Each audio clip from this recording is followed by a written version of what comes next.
Ó mar salgado, quanto do teu sal são lágrimas de Portugal. Por te cruzarmos, quantas mães choraram, quantos filhos em vão rezaram. Quantas noivas ficaram por casar para que fosses nosso, ó mar.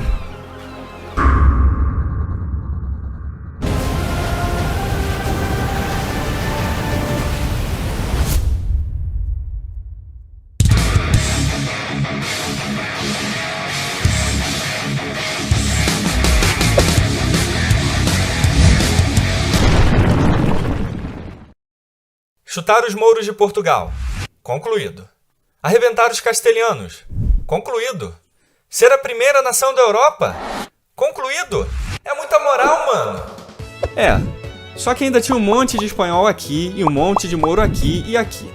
Então isso aqui poderia virar isso aqui de novo ou isso aqui. E para isso não acontecer, eles precisavam disso e disso. Mas eles quase não tinham isso e muito menos isso. Mas aqui tinha isso. Muito disso. Mas para chegar aqui, eles tinham que passar por aqui ou por aqui e incomodar esse monte de gente aqui.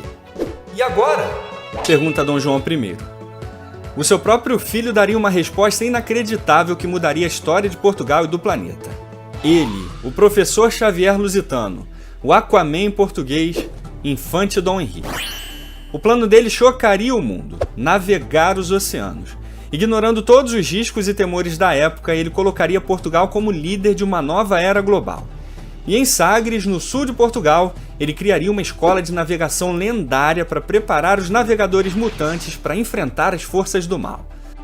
Só que tem gente que vai dizer que essa escola é mentira e que até os navegadores mutantes também são mentira. Mimimis de lado, é aqui que a verdadeira história começa.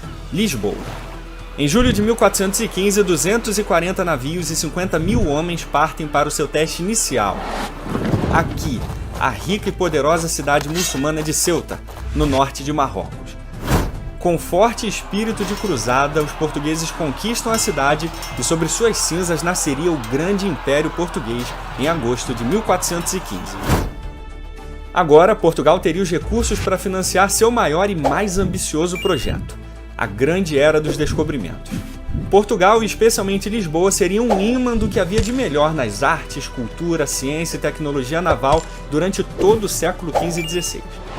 Caravelas, naus, carracas e galeões, tudo invenção dos portugueses e até ele, o caolho pegador Luís de Camões. E com essa tecnologia toda, era hora de encarar o alto mar. Eles descobrem um imponente arquipélago da Madeira em 1419 e os Açores em 1432. Mas a aventura dos portugueses seria impedida por um obstáculo colossal e insuperável: o Cabo Bojador na África. Recifes pontiagudos, águas rasas e ondas gigantes que destruíam tudo nos penhascos. Monstros do abismo. Ninguém jamais conseguira atravessar o obstáculo físico e mental daquelas águas. Os que tentaram nunca mais voltaram. Era o Cabo do Medo, o Cabo Maldito, era o fim do mundo. Mas não para ele, o domador de monstros marinhos, o surfista prateado português. Ele, Gil Eanes. Em 1434, ele e seus valentes navegadores enfrentaram e dobraram o Cabo Bojador navegando a oeste e pela primeira vez mostraram à humanidade que ainda havia muito mundo pela frente. Com a moral lá em cima, eles chegam a Guiné e Cabo Verde. E em 1483 eles descobrem um território que seria não só o berço de dezenas de milhares de portugueses por quase 5 séculos, mas um pedaço de Portugal: Angola. Agora toda a costa africana seria marcada com padrões de pedra, símbolo da chegada portuguesa, introduzidas por esse mito aqui, Diogo Cão. Mas para chegar à rica Índia faltava um último obstáculo: o Cabo das Tormentas. O fim do continente africano. Se o Cabo Bojador era o inferno, o Cabo das Tormentas era o Hades, o Orco e o inferno tudo junto. Para cumprir essa missão, o rei João II manda ele, o velho lobo do mar, Bartolomeu Dias. Em 1488, Portugal fez história mais uma vez, sendo o primeiro país a navegar 2 oceanos ao mesmo tempo. Mas as terríveis monções da Índia e falta de suprimentos o fizeram voltar a Lisboa bem magoado. Mas ele deixou tudo pronto para o ato final que colocaria Portugal no topo do mundo no século seguinte. Mas 4 anos depois, um outro carinha quer chegar na Índia também e ele jura que tem um caminho melhor. Ele, o impostor, o malandro espertinho Cristóvão Colombo. Genovês para muitos, português para alguns, ele procura o rei de Portugal para financiar sua expedição, só que depois de ouvir um "não" bem grandão, ele pede o apoio dos reis de Leão e Castela que resolvem apoiar a expedição. Um mês depois, ele descobre esse lugarzinho aqui, América. Castela entra na Era dos Descobrimentos. Só que o mundo era pequeno demais para Castela e Portugal, e para evitar treta, o Papa tem uma ideia muito simples. Divide o mundo no meio, aqui. Daqui para cá de Castela, daqui para cá de Portugal. Então eles assinam o Tratado de Tordesilhas em 1494 e os dois reinos ficam sussa. E é claro que Portugal já sabia da existência do Brasil antes do tratado. A insistência de João II em mover a linha 370 léguas a oeste era à toa? Aliás, para chegar aqui, Cabo das Tormentas não era só vir navegando bonitinho pela costa, não. Ventos infernais jogavam os navios de volta para o norte. Então Bartolomeu Dias tinha que fugir desse vento, e para fugir desse vento só tinha um jeito: chegar bem pertinho desse terrenão lindo aqui. Nessa história nada é mera coincidência, cavaleiros. E chega 1487. 4 navios e 170 homens partem de Lisboa com uma missão: dobrar o temido Cabo das Tormentas e encontrar a gloriosa Índia. E sobre um homem cairia o peso dessa epopeia mortal. Ele, o mestre dos mares, o Popeye português, o Poseidon lusitano, ele, Vasco da Gama. Ele dobra o Cabo das Tormentas, navega pela primeira vez o Oceano Índico e finalmente chega à Índia em 1498. Era o fim de uma saga épica, era o início de uma nova era. E Portugal estava sem freio. Descobre o Brasil, Moçambique, pega o comércio da Índia e navega e domina e conquista até que... Toque, toque. Quem é? Os otomanos. A maior potência islâmica chega no Oceano Índico para acabar com a bagunça e recuperar toda a riqueza deles. E com eles vão os indianos, mamelucos e venezianos. Eles emboscam os portugueses e conseguem sua primeira importante vitória na Batalha de Chao em 1508. Eles despedaçam o jovem comandante Lourenço de Almeida como um aviso direto do que os muçulmanos estavam dispostos a fazer. Só que tinha um probleminha nisso aí.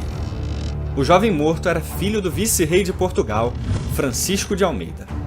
Ele tinha uma ordem direta do rei: atacar o Mar Vermelho. Mas Almeida ignora a ordem. A sua vida agora só teria um objetivo: vingança. Ele reúne 17 dos seus melhores galeões e parte para a ilha de Dio, onde a frota de 200 navios muçulmanos estava. Mas ele não queria pegar os muçulmanos de surpresa.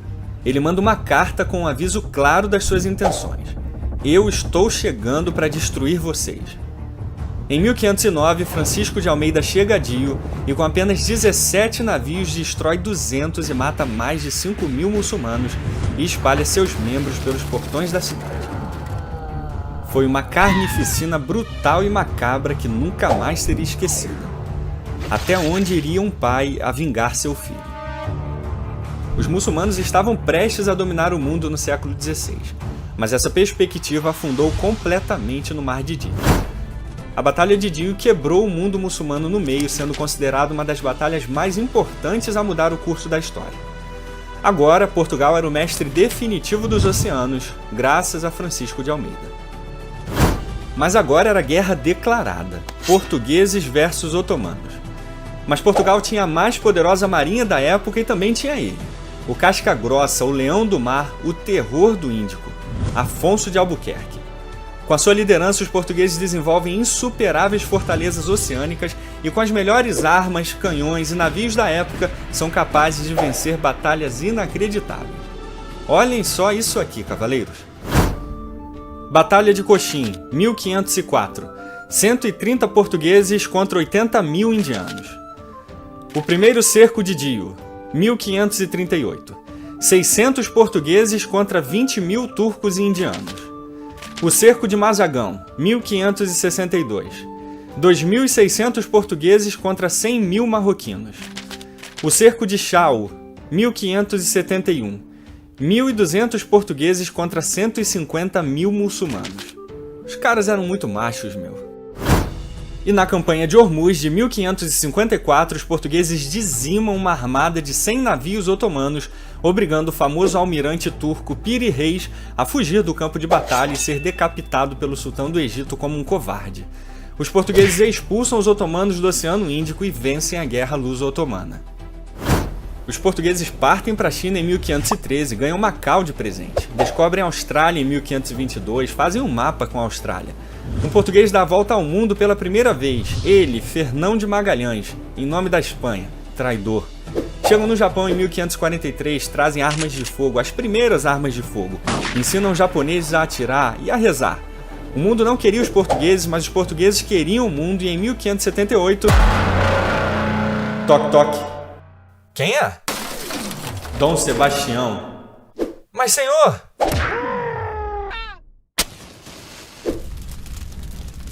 Peraí, tem alguma coisa errada aqui. Ele tinha um sonho, acabar com o Islã. Ele tem 12 mil cavaleiros, ele invade o Marrocos. Mas o Marrocos tinha mouros, muitos mouros, 100 mil mouros. Começa a Batalha de Alcácer Quibir em 1578. Dom Sebastião desaparece. Mas tudo bem, reis brabos morrem em batalha contra exércitos gigantes, são abduzidos, evaporam, viram lenda. Mas deixam filhos, herdeiros para limpar a bagunça. Menos ele, Dom Sebastião, que não deixa filho, nem filha, nem nada. Portugal fica sem rei, quebrado.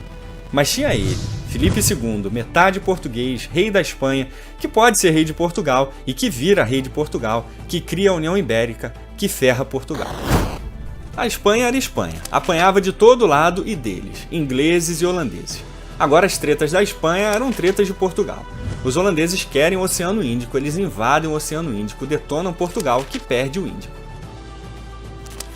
Agora os holandeses querem o Brasil, mas o Brasil era dos portugueses. Então Portugal se separa da Espanha em 1640 com a dinastia de Bragança, que quebra os holandeses no Brasil. Mas a União Ibérica detonou o Império Português, que nunca mais foi o mesmo. E para completar o caos, em 1º de novembro de 1755, o Império tremeu na sua alma. O terremoto de Lisboa deixou a glória do grande Império Português sob cinzas, lama, cadáveres e à beira da falência. E sobre Marquês de Pombal cairia a responsabilidade de reconstruir Lisboa em toda a sua glória.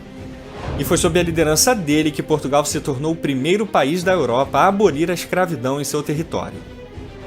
Mas a situação de Portugal continuava ruim e para piorar mais ainda, em 1803 surge ele, o cavaleiro da União Europeia, o fantasma do Brexit, ele, Napoleão Bonaparte. Ele toma a Europa inteira, mas quando chega aqui, Dom João VI vaza para o Brasil numa retirada estratégica para reagrupar. Ou porque estava com medo mesmo, mas a primeira opção é mais épica. E a partir daí, a história do Brasil e de Portugal se torna uma só. O que acontece no Brasil afeta Portugal e vice-versa. O Reino Unido de Portugal, Brasil e Algarves, Revolução do Porto, Independência do Brasil, Guerra Civil Portuguesa, tá tudo conectado e aqui na História do Brasil eu expliquei tudo isso. O link do vídeo tá aí na descrição. Mas o caos já tinha tomado conta de Portugal.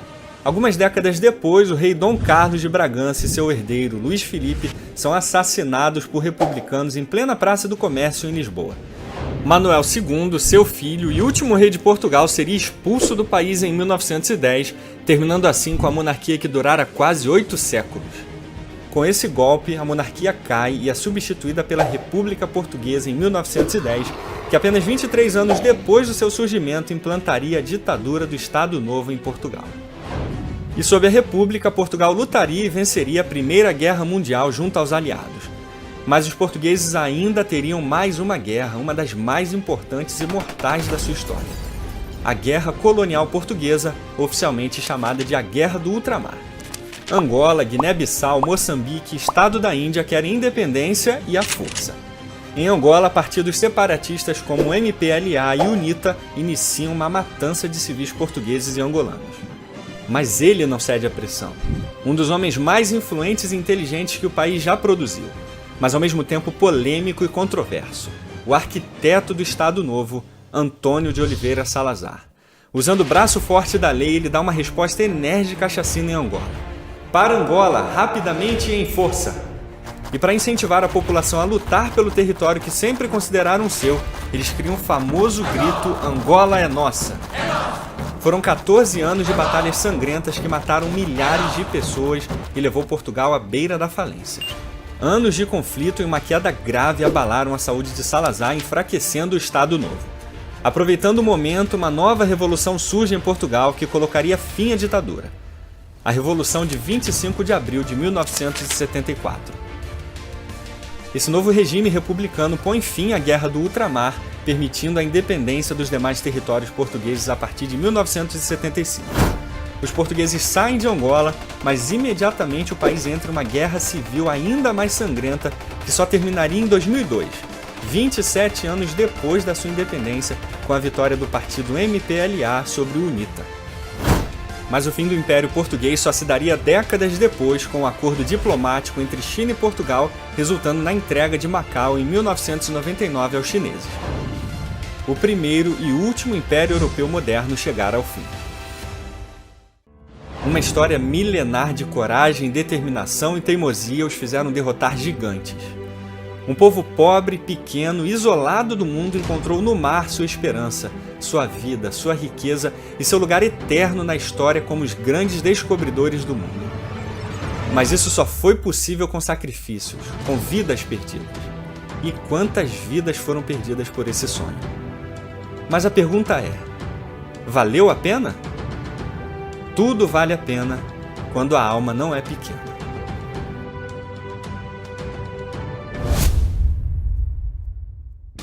Bônus AD. As caravelas portuguesas estão entre as 100 maiores invenções científicas de todos os tempos que mudaram o mundo. Depois de meses de viagem em alto mar, eles só tinham direito a um copo d'água de 200 ml por dia. Praticamente toda a comida estragava e ficava repleta de vermes, o escorbuto acabava com os dentes e a pele dos marinheiros e cerca de 1/3 deles morriam antes de chegar na Índia. Ou seja, de 1.000 navegadores, mais de 300 morriam a cada viagem. O historiador americano William Wyer coloca a Batalha de Dio como a 6ª mais importante da história por seu grandioso impacto a nível global. O navio de guerra mais poderoso do mundo durante todo o século XVI era o São João Batista, carinhosamente chamado de Botafogo. E você já deve imaginar por quê, né? Ele tinha 366 canhões, o que era bizarro para a época e deixou muitos inimigos com as fezes moles. Esse galeão se tornou lendário após destruir as correntes que guardavam a cidade de Tunis e permitiu a conquista dela na Grande Batalha de Tunis em 1535, onde os cristãos derrotaram outra lenda, o almirante otomano Barba Ruiva. Até o bairro de Botafogo, no Rio, tem esse nome por causa do navio, e acho que ainda tem um time lá com esse nome também, né?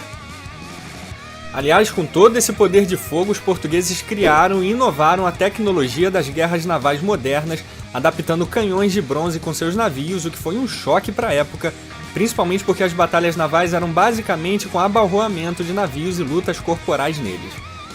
E com todo esse poder, Portugal se tornou a primeira potência global da era moderna. Nuno Álvares Pereira e Dom João I não foram os únicos heróis de Aljubarrota, não. Portugal também tinha ela, a Capitã Marvel portuguesa, a Diana Lusitana, a Padeira Louca, Brites de Almeida. Sozinha ela matou 5 castelhanos com uma pá e depois assou os caras no forno. Se a Espanha nunca mais invadiu Portugal, agora você já sabe por quê. E muito obrigado aos meus cavaleiros apoiadores pela confiança e honra em me ajudar a continuar produzindo vídeos com a melhor qualidade possível. Por isso lhes apresento os Cavaleiros do Império AD. Jander Almeida, Salomão Souza, Isaura Lima, Estevão Fornari, Francisco Antônio, Jeová Peçanha, Lucas Nowick, Anderson Marco, Arilson Onésio, Gabriel Hernandes, Eigler Rocha, Luque, Carlos Pereira, Pedro Lima, Lucas Gonçalves, Denilson Moisés, Rafael Galotti, Rafael Espíndola, Chagas Cardoso, Pedro Veloso, Paulo Oliveira, Marcelo Marcuso, Gilcimar Lira, Francisco Lucas, Vitor Narita, Thiago Leão, Luiz do Vale, Adrian de Oliveira, Daniel Quirino, Jair Belmonte, Eric Passos, Sérgio Bordalo, Danilo Laureano, Joelma Lima, Fabrício Radatz e Leandro Farias. Muito obrigado a vocês pelo apoio maravilhoso que vocês dão ao canal. E se você desejar e puder ser um apoiador também, sua ajuda será muito apreciada e bem-vinda.